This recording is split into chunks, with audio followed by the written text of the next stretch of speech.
Bonsoir à tous. À quoi sert finalement le vote unanime d'une résolution des Nations Unies? Apparemment, à pas grand-chose. Quelques heures seulement après l'adoption d'une trêve devant le Conseil de sécurité concernant les raids dans le secteur de la Ghouta en Syrie, eh bien, les combats se sont poursuivis encore et encore. À la clé, de nouvelles victimes. Le point ce soir, Anne-Claire Poignard, Paco Lemat et Antoine Placier.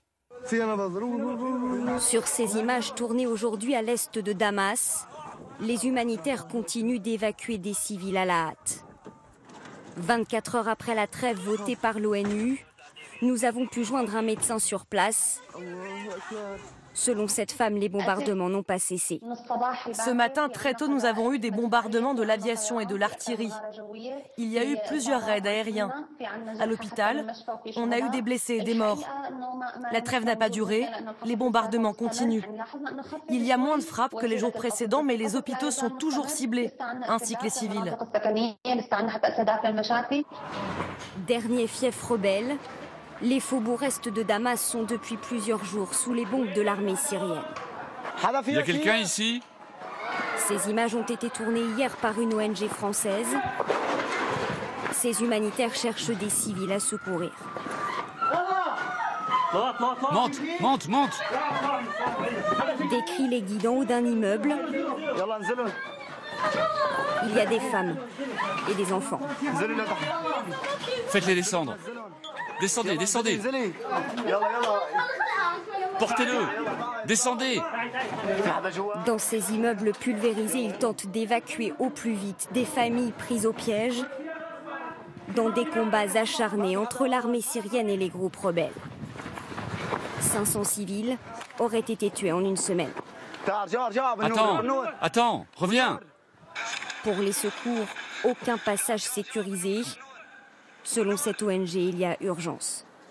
On a besoin d'une réponse humanitaire coordonnée avec les différents acteurs internationaux et surtout sous l'égide de la communauté internationale pour ouvrir des passages humanitaires et acheminer suffisamment de médicaments, suffisamment de nourriture pour nourrir une population de 380 000 personnes. 24 heures après la trêve d'un mois votée par l'ONU, les principaux groupes rebelles se sont aujourd'hui engagés à respecter le cessez-le-feu, en se réservant toutefois le droit d'une riposte immédiate en cas de nouvelles frappes. Alors qui pourra stopper ces raids aériens et ces tirs de roquettes qui ont déjà fait en une semaine plus de 500 morts? L'ordre peut-il venir de Moscou? On va retrouver dans un instant Dominique Derda. Mais d'abord Clément Le Goff. Bonsoir Clément. D'abord rappelez-nous où est située cette enclave devenue un enfer. Eh bien Laurent, regardez, en Syrie, la Ghouta orientale, c'est cette zone à l'est de Damas. Une centaine de kilomètres carrés, l'équivalent de Paris, où vivent environ 400 000 habitants. Avant la guerre, la Ghouta était surnommée le poumon vert de la capitale. Des vergers, des champs d'arbres fruitiers, où les familles allaient pique-niquer le week-end. Aujourd'hui, bombardée, assiégée, la Ghouta est un champ de ruines. Alors pourquoi ce secteur situé aux portes de Damas est un enjeu essentiel pour Bachar el-Assad? Eh bien, depuis plus de 6 ans, depuis les premières manifestations contre le régime syrien, la Ghouta est l'un des principaux bastions rebelles. Damas est à portée de leurs roquettes. Aujourd'hui, 2 groupes islamistes contrôlent ce territoire, et notamment Douma, la plus grande ville, 2 groupes considérés comme terroristes par Bachar el-Assad. Une zone stratégique, une zone symbolique, c'est l'une des dernières poches de résistance après Homs, assiégé pendant 2 ans jusqu'en 2014. Après Alep, retombé aux mains du régime en 2016, la chute de la Ghouta serait un tournant dans le conflit syrien. Merci beaucoup Clément. Ils se sont à nouveau parlé, une conversation téléphonique cet après-midi à 3 entre Emmanuel Macron, Angela Merkel et Vladimir Poutine. Une pression européenne supplémentaire. On retiendra dans le communiqué une phrase froide et diplomatique. Les partis prônent la poursuite d'efforts communs pour la mise en place de la trêve. Et direction justement Moscou. On va retrouver Dominique Derda. Bonsoir Dominique. Pour la première fois depuis bien longtemps, hier soir, la Russie avait soutenu justement ce vote au Conseil de sécurité. Et pourtant, rien n'a changé aujourd'hui. Peut-on attendre un geste du président russe, Dominique ?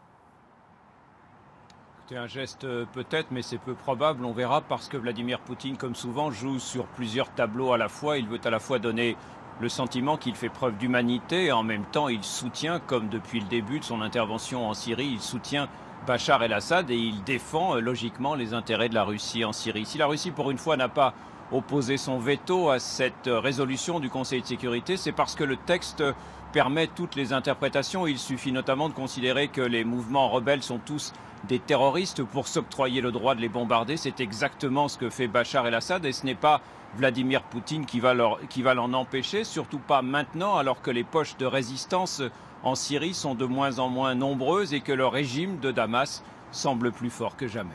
Merci Dominique. À noter que le ministre français des Affaires étrangères, Jean-Yves Le Drian, est attendu mardi à Moscou.